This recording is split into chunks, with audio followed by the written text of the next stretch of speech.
to Bloodbath's sheer difficulty. Carmel was seemingly inches away from toppling the hardest rated Geometry Dash level, though Bloodbath wasn't unconquerable. During this time, a level called Phobos was mysteriously uploaded by Tigrisec and rated. Many argued the level was harder than Bloodbath. However, upon seeing this, members of the team behind Bloodbath were enraged. They campaigned against Phobos' rating as the level was thought to be illegitimately completed.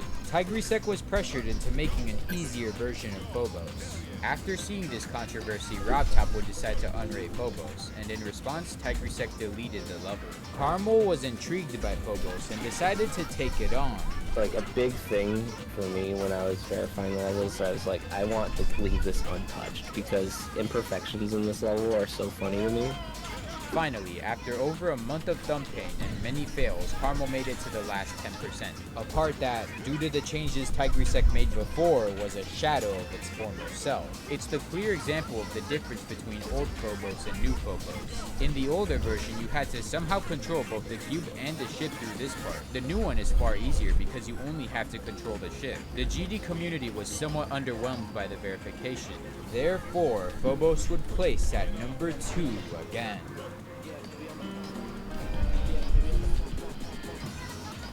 When you look at it from an outside perspective, Zobros and Carmel have incredibly similar rises, although their falls were at risk of proving to be quite similar.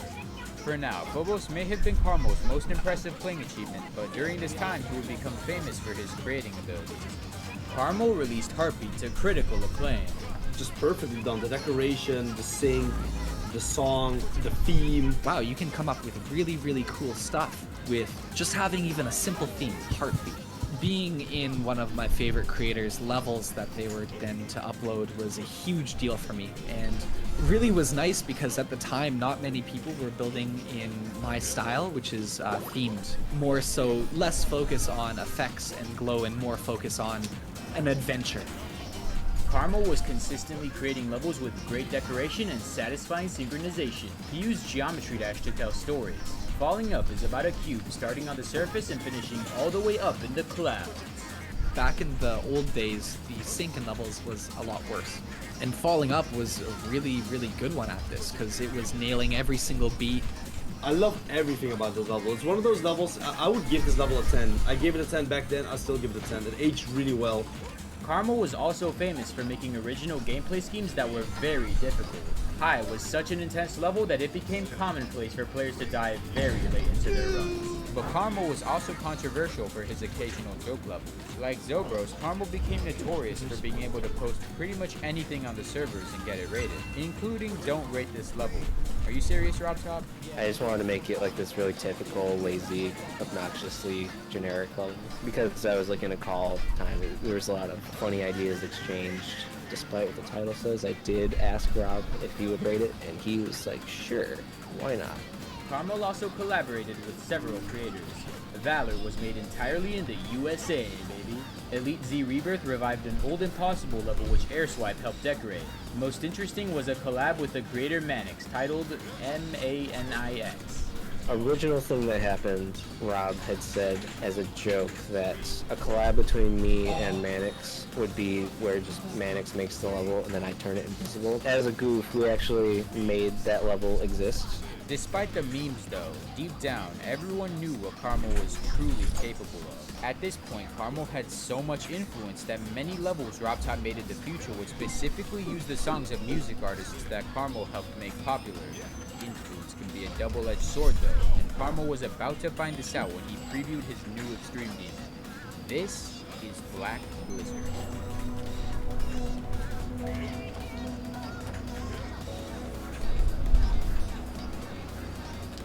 It was not only one of the best decorated levels of all time, but possibly the hardest level ever if it were to be verified and rated. The community went crazy for it, and the song, and it was one of those things where those added up together to generate an unbelievable amount of excitement for the project coming out. With this huge amount of excitement, there becomes a lot of pressure on the back of none other than Carmel.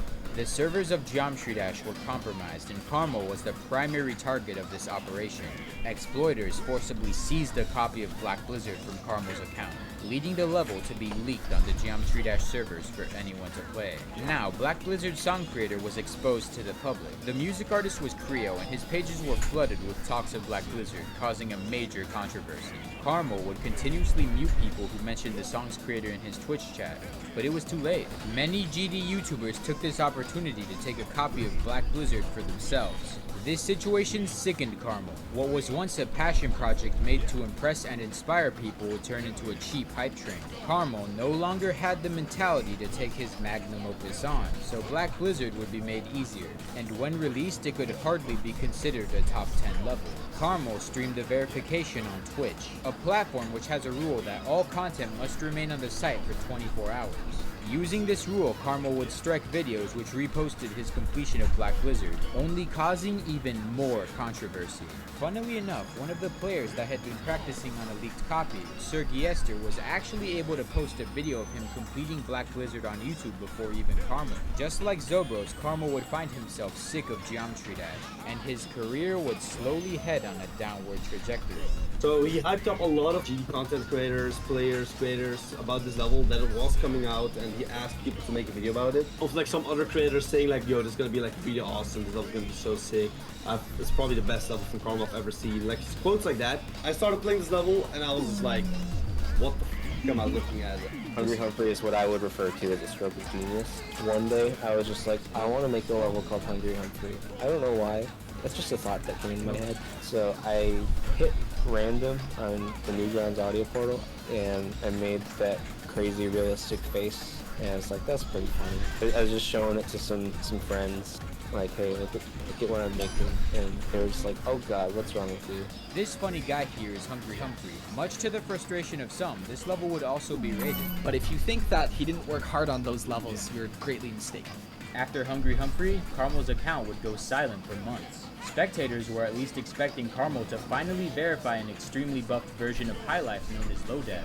The Low Def was made to mess with Migware a little bit. I think we were just screwing around on stream. I was like, what if I just like buff this level? Yeah, I guess I kind of didn't really properly judge how hard it would be to release that level, so I ended up spending a long time trying to verify it. Eventually I did just like start losing interest in it, because, you know, it's a stupid joke level, but because I'd spent so much time on it, people kind of had this expectation that I would keep working on it, so it became a very common thing for people to bring it up, and it got pretty annoying. Carmel would suddenly delete Low Death on April Fools. Because of this, no one knew if he was serious. Was he gonna end up just like Zobros, leaving the community with one final joke level? Over 2018 and 2019, this seemed to be the case. During this time, I noticed that there was no creators quite like Carmel to fill the void. Discussion around levels in the community just wasn't as interesting. Many people wanted Carmel to return, even if he wouldn't be as skilled as he used to be. But if there's anyone who can go above and beyond the community's expectations, it would be Carmel. To prove that he maintained his legendary status, he would verify his hardest level yet, EXO.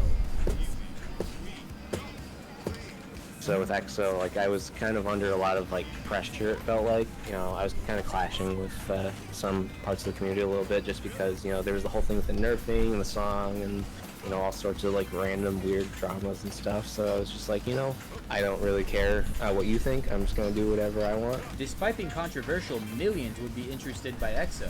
The community went insane.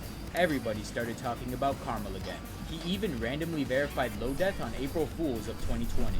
Early 2020, I was thinking, you know, no one's really paying attention. It would be kind of funny if I just kind of dropped it on April Fools. A new golden age would begin.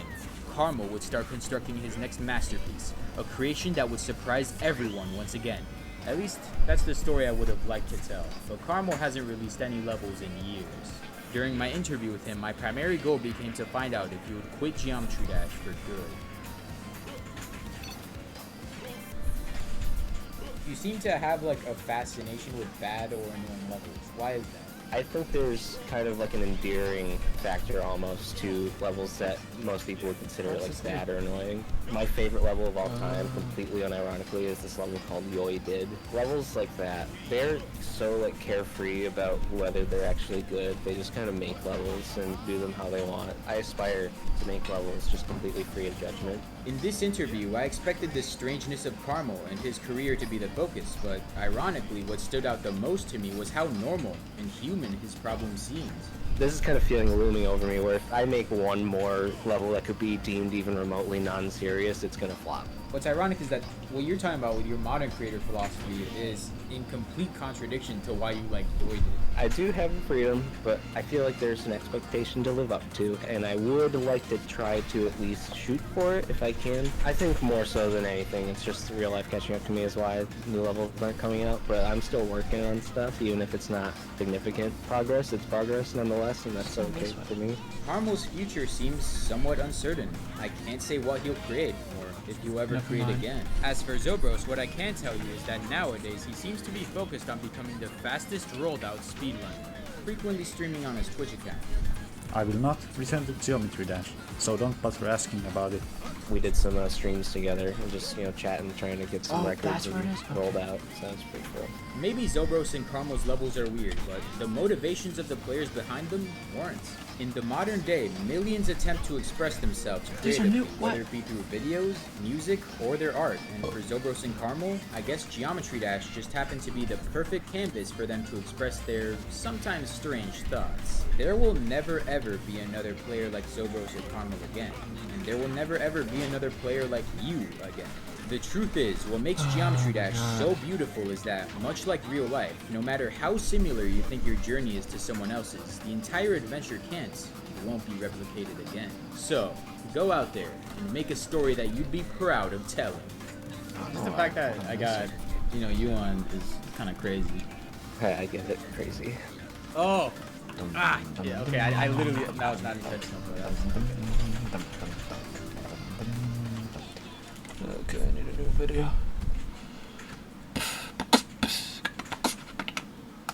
Okay, so you already know what we're here for today, Stars. I do. We have been talking a lot this morning about different Taylor Swift conspiracy theories. Oh, no. Because I came to you with one. You said it was too crazy. And so you're giving me the milquetoast, baby's first Tay-Tay conspiracy theory. Well, actually, I'm going to give you your own baby's first conspiracy theory, because I know, Stans, that you are, in fact, not only are you a huge, gigantic Swiftie, but you are Gaylor-pilled.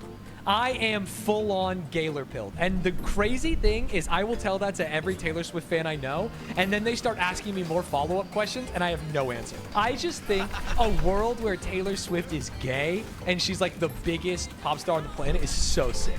I think every Taylor Swift fan knows that they have to read into every single thing that Taylor Swift does and make some sort of insane theory. Yes. Gaylor is one of the fun ones, but we're going to get into some, There's some crazy... less fun ones, let's just tell you. There are some less fun ones. We're not going to get into the alt-right pipeline Taylor Swift. We're going to get into some fun ones. But before we do, there's a really funny TikTok. This is technically a Gaylor Swift theory, but it's presented in an insane, funny way. Okay. Let's we're gonna watch check it out. This is from President of the Gays. Taylor Allison Swift. Is Taylor's middle name Allison? That shows how I'm a Taylor Swift fan, but only like a veneer. Wow, this guy only likes blank space, guys. He doesn't know that it's Allison. That's true. I do. I love blank space. Good song. If we look at this photo here with Haley Kiyoko, something very interesting we might see is her left hand over Haley, all the nails long. Her right hand in the middle, in the front, with the drink. 2 nails, fucking short as dude. Left hand. Do you long understand? As, not long. I understand. It's it's for. How do I say this for a Hey, YouTube video? if you know, you know. If We you don't know, need you to know. explain it. If you know, you know. I wish that a Hitler would look at me right now and be like, I forgot. Oh my God, a Hitler is so funny. That's the two sides of the war, by the way, chat. A Hitler is that Taylor Swift is heterosexual, and then you're either a Hitler or a Gaylor. And the fact that Hitler, make sure you pronounce the fact that it sounds like Hitler is fucking marketing gold for the Gaylor community. You know what else you need to play the guitar? Your fucking pinky nail. That's not short. You know what you what you don't need your pinky nail for? You know what you only need your pinky for? Maybe 1/4% of the time. That's okay. 100% of the time. It's insane math. Yeah. Don't say TikTok was a mistake. This is joy. This is the best part of TikTok.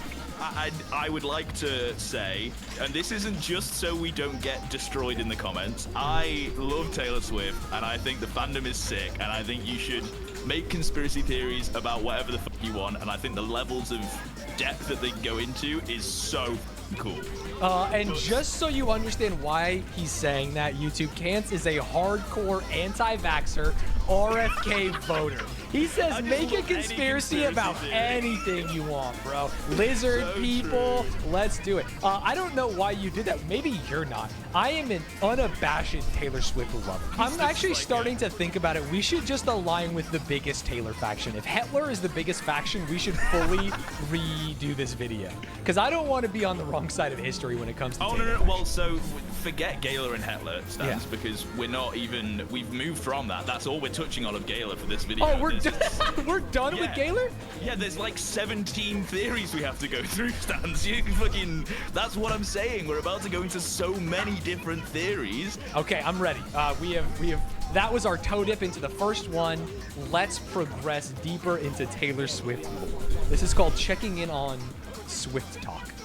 Okay, this woman is in Times Square doing an announcement. Taylor is doing a play on Broadway, and I have proof. Okay, so Taylor. pause there. First of all, that's a huge. Whoa, wait, what? Taylor's gonna do a play? That's crazy.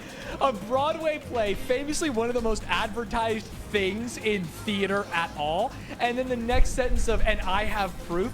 There would already be proof, right? That's crazy. Well, we're gonna find out what the proof is. I'm so excited. Are you Stans? I'm ready. I mean, in my mind, the proof should just be like a playbill or like a poster. In this post, it says that there's billboards in New York City, Nashville, and LA. Then they proceed to put up 4 pictures. This is the first one, which is in Times Square. Second picture, second billboard is in New York. The third one is in Nashville. And the fourth is in LA. So as I'm looking at these pictures, I'm thinking, okay, this is really weird. These are weird places to have billboards.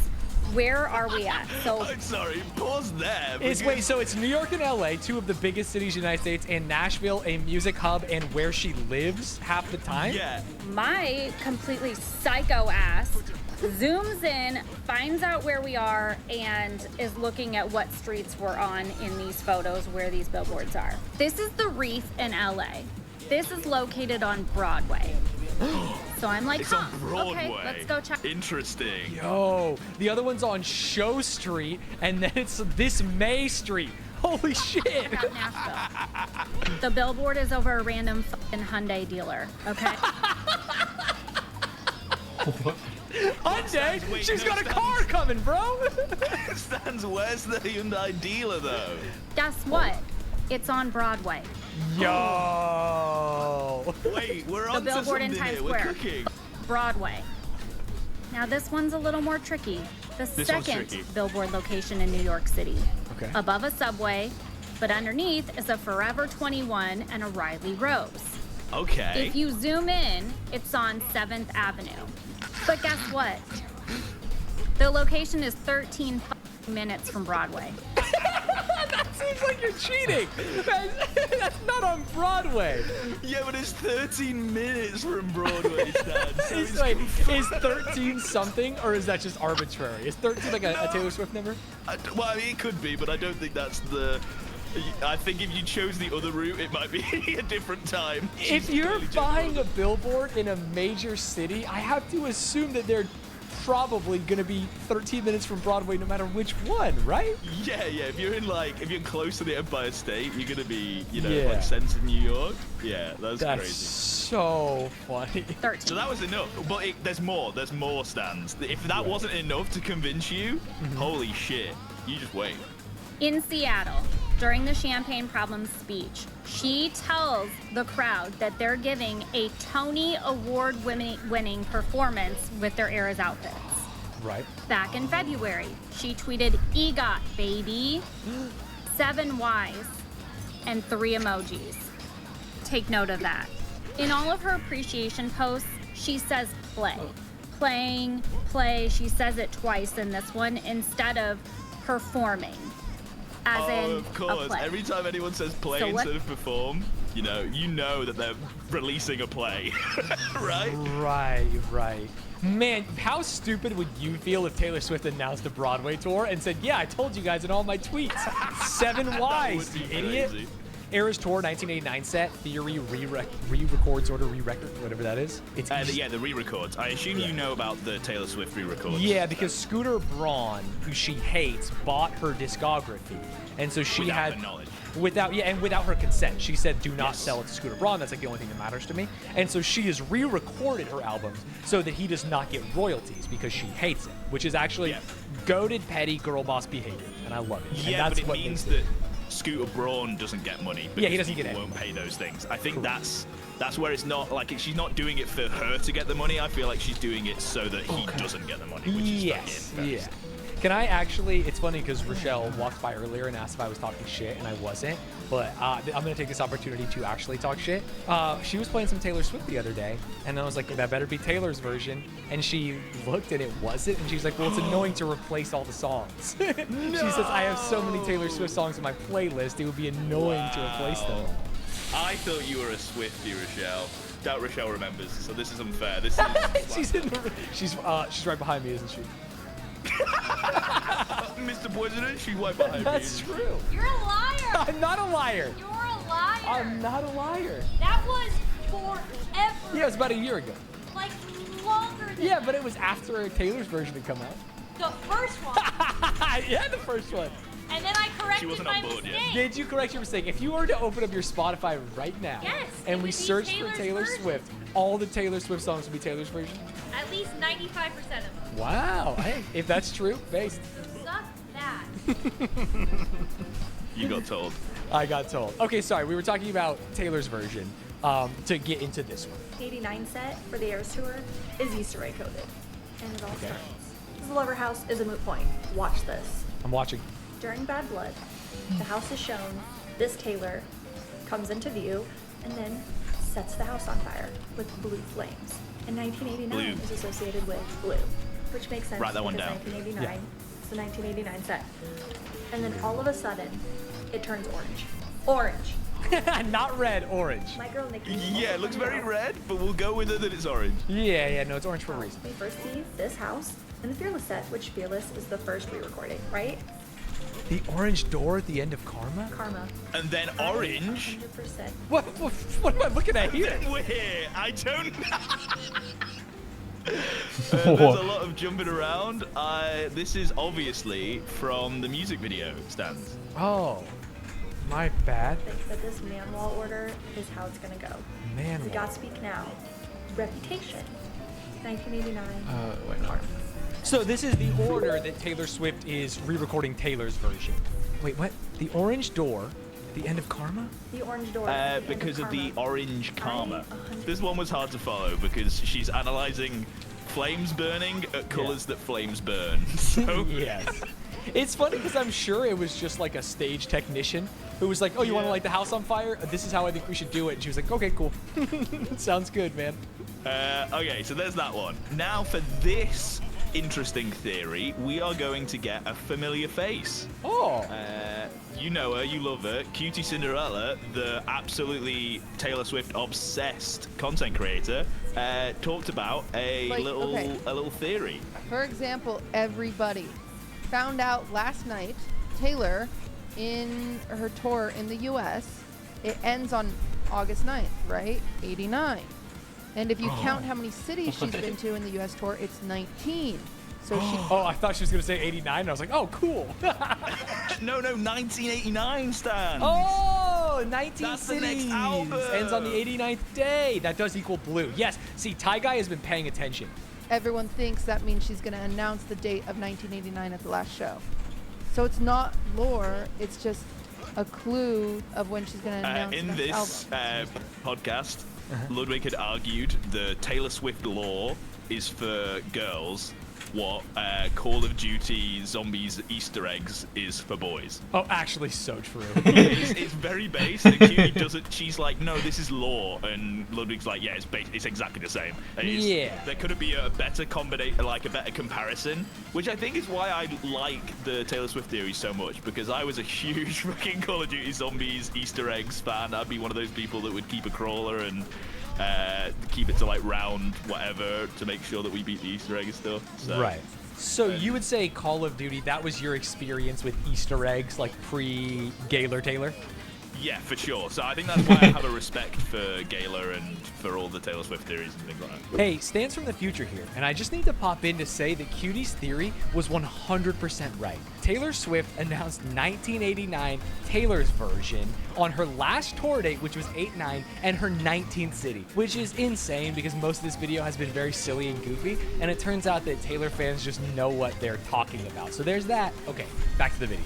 A less familiar face, but a nice face nonetheless. Philip DeFranco is going to let us know about this next Taylor Swift lore. Oh, interesting. Taylor Swift has been at the center of rumors and conspiracy, and that's because there's this memoir that's scheduled to be released on July 9th by a mystery celebrity author. The publisher's promising that this comes from someone with global appeal, even comparing it to highly anticipated memoirs released last year from people like Matthew Perry and Prince Harry. And something else. Okay, Matthew Perry from Friends?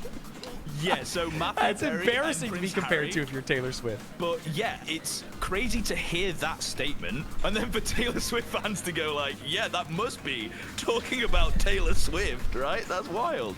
Right, okay, so that's what they saw. They saw a book with no cover announce a 4C untitled Flatiron nonfiction summer, and they saw the quote that this has global appeal and will have a massive publicity. And they said this has got to be Tay-Tay? Yeah, that was their assumption on all of that information, and spoiler alert, it wasn't Tay-Tay, and there's like actual real-world implications of the Taylor Swift fans thinking that it was Taylor and then not thinking it was Taylor. Tons of people also noted that the upcoming book is 544 pages, and 5 plus 4 plus 4 is 13, which is Taylor's lucky number that she reached. 13 does mean something. 13 minutes away, you fucking fool. There's a reason. The billboards. I asked chat if it meant anything, they said no, it's chat's fault. 13 means Oh, something. 13 minutes to Broadway. Holy shit. Okay, who was it? Sorry, do we need to wait till this June? Wait, it's past this June. Who was it? So I'm 99% sure, because I looked into it, I think it was BTS. So, the K-pop group? Yeah, another huge fan base were the people that would have actually bought it. And then this one's a little bit more light-hearted. It's analyzing the lyrics of Taylor Swift. Oh, that's what you should be doing. This is good. I like this. Has anyone else noticed that Taylor Swift writes all of these songs about her different life experiences? And for the most part, they're pretty believable. Am I crazy? Is that what all artists do? I mean, not all, but like, yeah, you have a life experience and then you make a song. But she always gives Yes, herself I think away. some of Taylor Swift's albums aren't based on actual things that have happened to her, and she writes like stories, and she has story-based albums, which I think they touch on in this. For example, like in Betty, she says, "Betty, I was riding my skateboard past your house." And we all know that Miss Swift has never ridden a skateboard in her life, and you can tell. How do we know that? Oh, by the way, she says the word skateboard. So, like, why You is can she tell by the way lying she says about that skateboard. detail? What? I believe that she's queer. I just don't believe she would ride a skateboard. I know it's hard to believe. She is queer, no skateboard. They exist. They exist. No. That's so funny. Also, in that song about murdering a man with Haim, she says, "I've cleaned Shout out to enough the Haim houses to know how to cover a crime scene." I don't, like, I fully believe that she killed someone, but